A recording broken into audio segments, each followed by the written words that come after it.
말씀을 가지고 내가 여기 있나이다, 주의 종이 듣겠나이다 하는 제목으로 말씀의 은혜를 나누기 원합니다. 우리가 방금 읽었던, 이제 잘라서 읽었지만 방금 읽었던 말씀은 하나님께서 어린 아이 사무엘을 부르시는 장면입니다. 지난주에 나눠드렸던 본문이 바로 그 본문이었죠. 성경을 조금 배우고 아시는 성도님들이라면 오늘 본문은 마치 동화처럼 다 아는, 잘 아는 이야기입니다. 당시 하나님께서 어린 사무엘을 부르시고 말씀하시는 그 시대는 어떤 시대냐? 말씀이 희귀한 시대였다라고 표현하고 있어요. 우리 1절 말씀 볼까요? 이렇게 기록되어 있습니다. 같이 읽겠습니다. 시작. 아이 사무엘이 엘리 앞에서 여호와를 섬길 때에는 여호와의 말씀이 희귀하여 이상이 흔히 보이지 않았더라. 아멘. 그 당시를 어떻게 표현하고 있냐? 여호와의 말씀이 희귀하고 이상, 즉 비전이 보이지 않았다라고 말씀하고 있어요. 이 말씀은 그 시대자, 바로 그 시대가 사사기 시대인데 그 사사기 시대를 대표하는 말씀, 즉 각자의 소견대로 행하던 시대라고 하는 것을 의미합니다. 그리고 하나님의 말씀이 들리지 않았던 시대라는 거죠.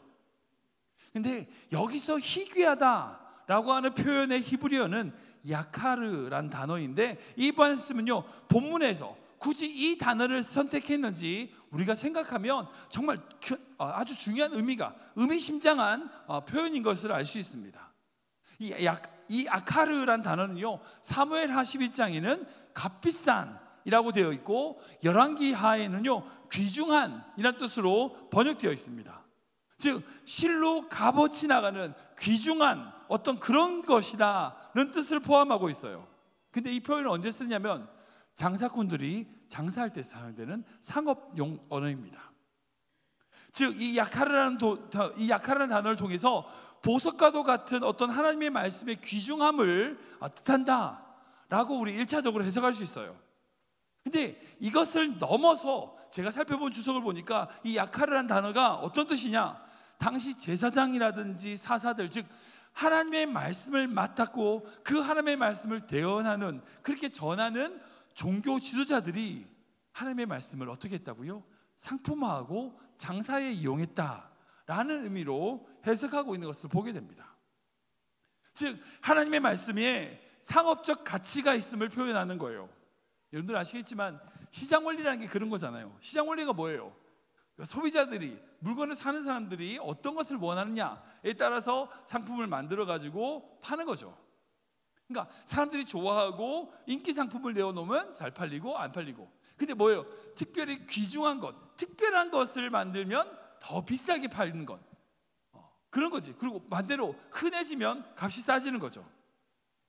그러니까 이런 말씀으로 이런 것으로 해석하자면, 이 본문을 다시 해석하면 제사장들이 자신의 성공과 어떤 사욕을 채우기 위해서 이스라엘 백성들에게 자신들의 맞는, 입맛에 맞는 말씀들을 선포하고 그들의 생각과 그들의 말을 바꾸었다, 말씀을 상품화시켰다라고 해석할 수 있는 거예요. 당시 종교주의자들이 하나님의 말씀을 시장의 원리로 인하여 선포하고 하나님의 뜻, 하나님의 비전과 그런 것과 상관없이 그것을 희귀하게 값비싼 것으로 만들어버렸다는 거예요. 여러분, 교회 타락의 원인이 뭘까요? 그건 한 가지입니다. 바로 하나님의 말씀의 결핍입니다. 하나님의 말씀이 흥왕하면요, 많은 사람에게 선포되면 말씀의 자체에 힘이 있어서 많은 백성들의 삶을 변화시키고 교회를 바꿉니다. 세상을 바꿔요. 근데 말씀이 희귀해지면, 하나님 중심이 아닌 인간 중심으로 인간의 필요야, 인간의 요구에 따라서 말씀이 타락해버리면, 전락해버리면 어떻게 됩니까? 교회는 타락하고요, 이 세상을 향하여 교회는 아무런 역할을 하지 못해요. 한국교회가 다 그런 모습이잖아요. 지금 미국에 있는 복음주의 교회에서 가장 경계하는 게 있습니다. 뭔지 아세요? 그건요, 동성애가 아닙니다. 이단도 아니에요. 다른 종교의 확산도 아니에요. 어떤 무신론의 영향도 아닙니다. 바로 교회 안에 있는 수많은 성도들을 사로잡은 번영주의 신학이에요. 복음주의에서 경계하는 그겁니다. 제일 경계해야 될 게 그거예요. 자신의 성공, 자신의 재물, 자신의 필요, 자신의 번영과 자신의 풍요로움을 위하여 말씀을 이해하고 말씀을 적용하는 거예요. 여러분, 그런 번영주의 신학으로 말미암아 교회가 얼마나 많이 위험에 빠지는지 몰라요. 지금 미국에서 살아가고 있는 모든 그리스도인들이 가장 경계해야 하고 주의해야 될 것은 바로 뭐냐? 복음을 자신의 필요에 따라서, 자신의 요구에 따라서 만들어 좋은 말씀인 것 같아, 그런 것만 듣는 거예요. 그것만 받은 거예요.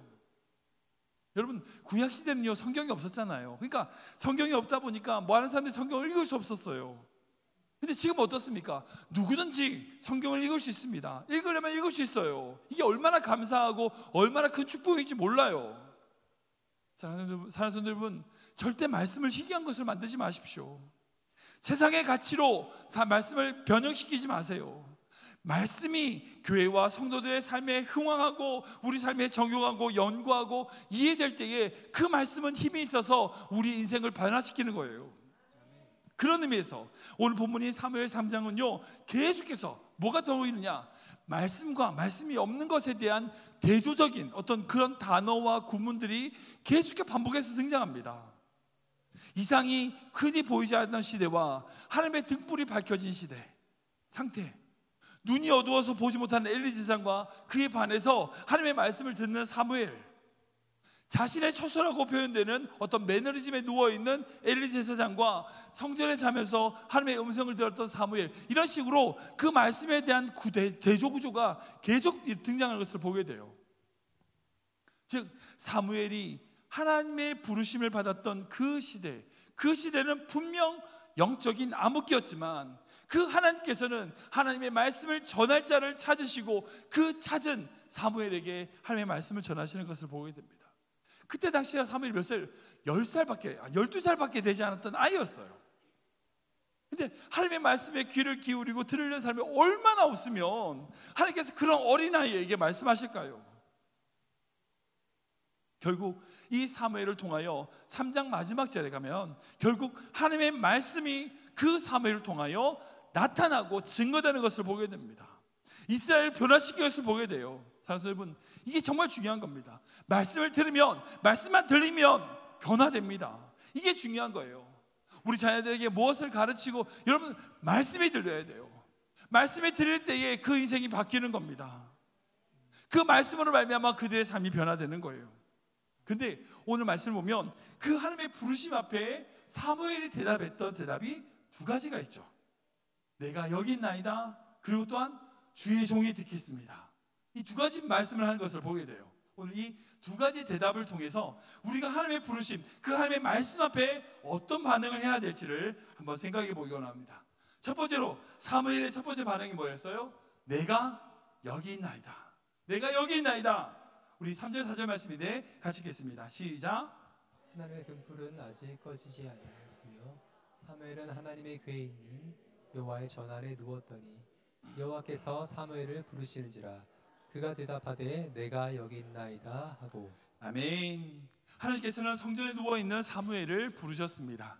그때 사무엘이 뭐라고 대답하냐? 내가 여기 있나이다 라고 반응하게 되죠. 아시는 것처럼 이후에 보면 사무엘은 그 당시까지 하나님의 음성에 대한 것에 대한 전혀 경험이 없기 때문에 제사장인 엘리가 자신을 부르는 것으로 생각하고 달려가는 것을 보게 됩니다.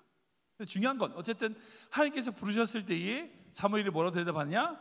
내가 여기 있나이다 라고 대답하는 거예요. 말씀 묵상해 보면 그 한밤중에 잠자던 사무엘이 급히 일어나 엘리에게, 그 엘리 제사장에게 달려가는 것은요 그만큼 그가 평상시에도 엘리의 시종과 성전을 섬기는 자로서 성실하게, 그리고 자신이 맡은 일에 대하여 최선을 다했다는 것을 볼 수 있습니다.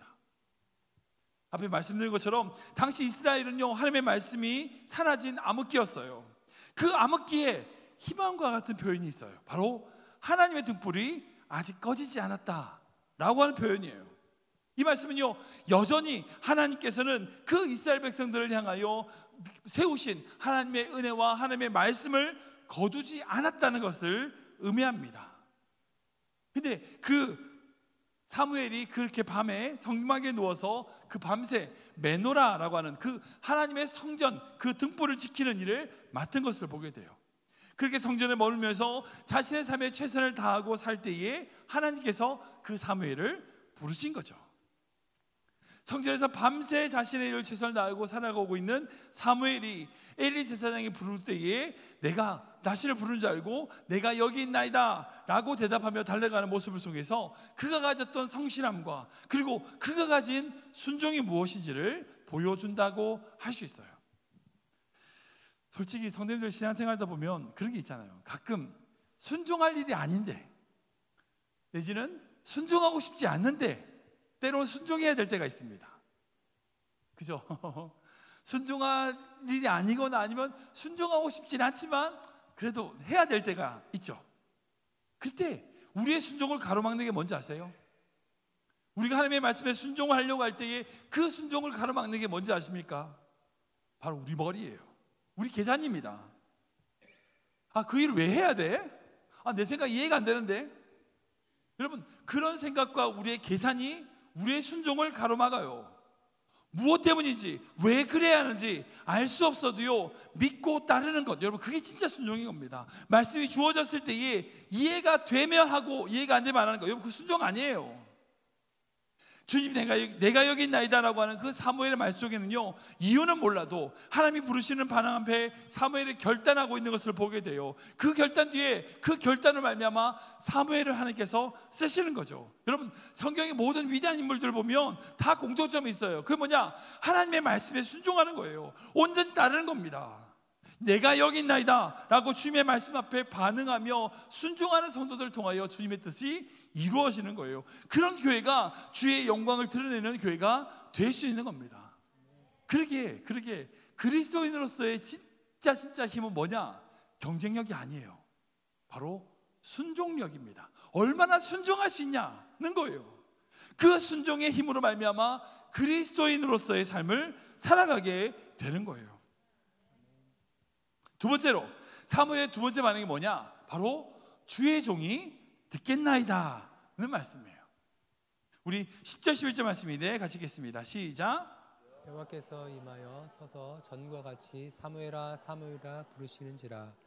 사무엘이 이르되 말씀하옵소서 주의 종이 듣겠나이다 하니 여호와께서 사무엘에게 이르시되 보라 내가 이스라엘 중에 한 일을 행하리니 그것을 듣는 자마다 두 귀가 울리리라. 아멘.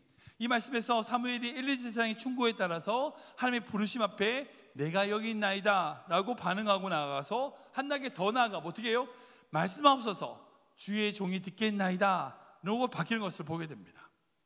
하나님께서 부르실 때에 내가 여기 있습니다 라고 말하며 성실하게 순종하는 모습도 중요합니다. 그러나 그보다 한 단계 더 의미가 있는 게 뭐냐면 말씀하옵소서 주의 종이 듣겠나이다 라고 하는 고백이에요. 여러분 기독교는요 듣는 종교입니다.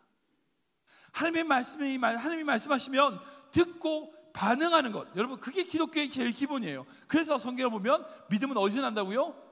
들음에서 난다고요. 예, 맞습니다. 그 성경을 기록하고 있습니다. 즉 듣는 대로 순종하는 것이 종의 태도라는 거예요. 우리에게 좋은 말을 하시면 듣고 그런 말이 아니면 듣지 않겠다. 여러분 그게 믿음이 아니에요. 우리에게 좋게 들리든 나쁘게 들리든 우리에게 말씀하시는 대로 행하겠습니다. 우리가 말씀하옵소서 라고 하는 것이 믿음의 자세가 되어야 되는 거예요.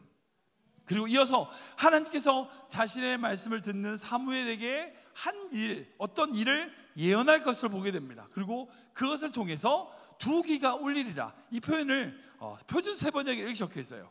내가 이제 이스라엘에 어떤 일을 행하려고 한다. 그것을 듣는 자마다 무서워서 귀까지 멍멍해질 것이다 라고 번역하는 것을 보게 됩니다. 즉 이후에 그 엘리 제사장에 대한 경고의 메시지를 실행에 옮기시는 하나님의 무서운 말씀을 그 어린 사무엘이 듣는 것을 보게 됩니다. 여러분 그 예언은요 사실 이 어린아이 10살밖에 안 되는 사무엘에게 감당하기 어려운 말씀입니다.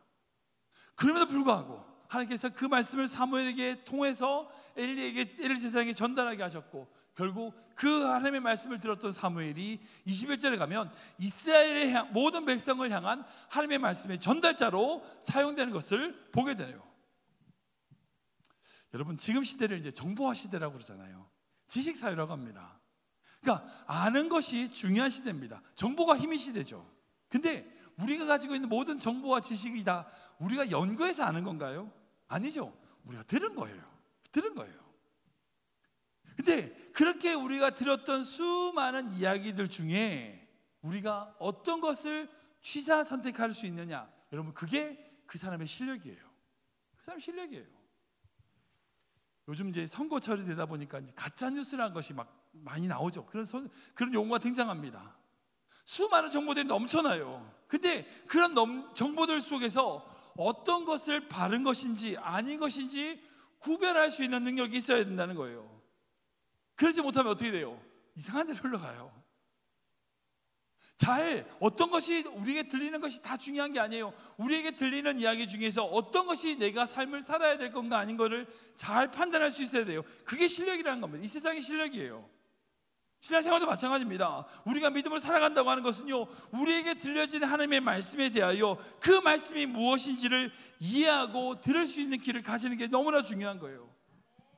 우리가 말씀을 들을 때에 우리의 생각이 아닌지, 우리의 욕심이 아닌지 그런 것들을 걸러내고 하나님의 말씀인 것을 정확하게 판단하고 그렇게 실천할 때에 바른 신앙생활을 할 수 있는 거예요. 그러기 위해서 어떻게 해야 돼요?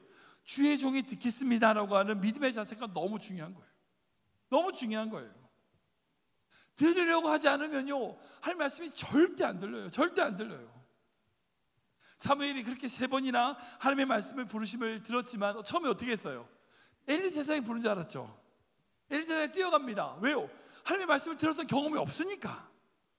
근데 3번째 갔을 때에 엘리 제사장이 우리가 읽었던 말씀처럼 어떻게 얘기해요? 하나님이 부르시는 줄 알고 그럼 네가 이렇게 주의 종이 듣겠습니다, 말씀하옵소서라고 대답을 해라 라고 가르쳐주죠.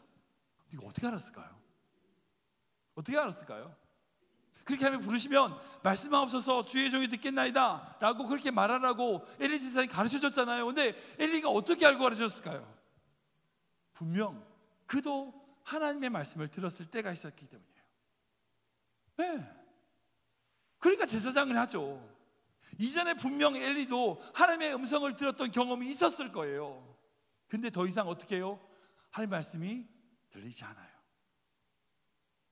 사무엘을 부르시는데 엘리를 부르진 않으세요. 왜요? 들리지 않으니까. 그의 마음이 굳어가지고요, 그의 죄악으로 말미암아 더 이상 하나님의 말씀을 집중하지 않아요. 반응하지 않아요. 그러니까 안 들리는 거예요. 지금 여러분 신앙생활 어떻습니까? 하나님의 말씀이 들리세요? 여러분, 우리가 지금 들리지만 반응하지 않으면요, 하나님의 말씀 더 이상 안 들리게 돼요. 엘리처럼 되어가고 있는 것은 아닙니까? 우리 스스로 점검해야 돼요. 지난 수요일은 이제 제2수요일이라고, 애쉬 웬즈데이라고 이제 그 기점을 시작해서 우리 사순절이 시작되었습니다. 사순절이 어떤 날이에요? 예수님의 고난을 묵상하고 함께 고난에 동참하는 절기입니다. 우리가 그 사순절 기간에 어떤 마음으로 나가야 될까요? 주의 말씀을 듣겠습니다. 주의 음성에 귀 기울이겠습니다. 주님의 십자가를 묵상하겠습니다. 여러분, 그런 사람에게 하나님 반드시 은혜를 주세요. 내가 관심이 없어, 들으려고 안 해. 그럼 그런 사람에게 어떻게 하나님의 말씀 들리겠습니까? 소위 나한테 좋은 말만 들으려고, 은혜로운 말만 들으려고 하는 그 귀에는요, 하나님이 우리의 심령을 쪼개시는 말씀이 들리지가 않아요. 우리의 심령을 변화시키고 우리의 심령을 후벼파고 우리 정말 하나님의 은혜를 갈망하고 갈증하는 그런 심령을 우리에게 주시는 그 하나님의 음성을 들을 때에 여러분, 그런 자가 십자가의 고난에 동참하는 자가 되는 거예요. 우리 모든 성도님들이 그저 여러분들의 귀에 들리는 좋은 이야기만 듣는 인생이 아니라, 그런 신앙이 아니라 때로는 우리에게 주시는 하나님의 십자가를 묵상하며 그 십자가의 말씀을 붙들고 나아가는 귀한 성도 되시길 주님의 이름으로 축원합니다. 말씀 정리하겠습니다. 오늘 말씀에서 우리는 어린 사무엘에게 나타나 말씀하시는 하나님의 모습을 발견하게 됩니다. 제가 주중에 이 사무엘상 3장 말씀으로 쭉 묵상하면서 하나님 저희 주신 마음이 있어요. 뭐냐? 왜 사무엘일까? 여러분들 왜 사무엘일까요? 왜 하나님은 사무엘을 부르셨을까요? 우리가 우리 사무엘상 말씀을 가지고 이제 묵상하고 있기 때문에 사무엘에게 하신 말씀, 하나님의 부르심을 보는 것은 뭐 당연합니다. 근데 왜 사무엘일까? 근데 제가 한 주간 동안 이 3장을 묵상하면서 저에게 주신 마음이 뭐냐면, 하나님은 사무엘만 부르지 않으셨어요.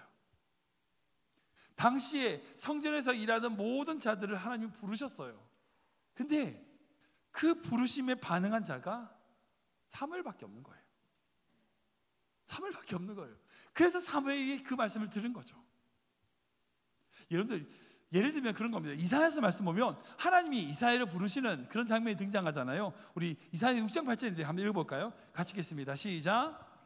또 주의 목소리를 들으니 주께서 이르시되 내가 누구를 버리며 누가 우리를 위해 밟고 하시니 그때 내가 이르되 내가 여기 있나이다 나를 보내소서 하였더니. 아멘. 유명한 말씀이죠. 이 말씀에서 이사야가 오늘 읽었던 사무엘과 동일한 내가 여기 있나이다라고 반응하는 것을 보게 됩니다.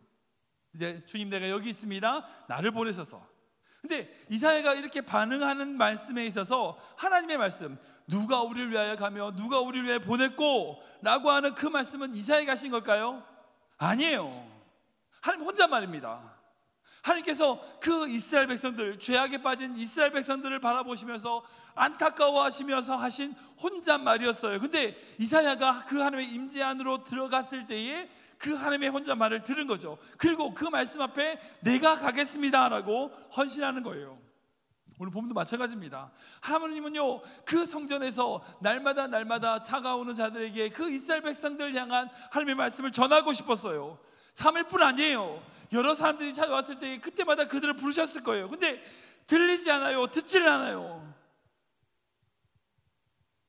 그 당시에 레위 지파에 있는 모든 성전을 지킨 자들이 순번을 정하여 이 메노나라고 하는 하나님의 분부를 지켰을 겁니다. 그러니까 사무엘만 성전에서 쭉 잔 게 아니에요. 순번을 정해서 돌아가면서 그 성전을 지켰을 거예요. 근데 그렇게 성전을 지키는 자들을 하나님께서 부르셨지만 반응한 자들이 없는 거예요. 근데 그 어린 사무엘만이 하나님의 말씀에 반응한 거죠. 지금도 마찬가지입니다. 하나님은요 하나님의 나라와 하나님의 사역을 위하여 하나님의 백성들을 부르세요. 부르십니다. 근데 뭐예요? 그 부르심을 듣지 않아요. 솔직히 생각해 보세요. 하나님이 우리 인생 가운데 부르시는 경우가 얼마나 많았어요. 근데 우리가 반응하지 않았죠. 우리가 반응하지 않은 거예요. 하나님은요 그렇게 하나님의 부르심 앞에 반응하며 자신의 삶을 드린 자들을 통하여 일하시는 것을 보게 됩니다. 지금도 마찬가지예요.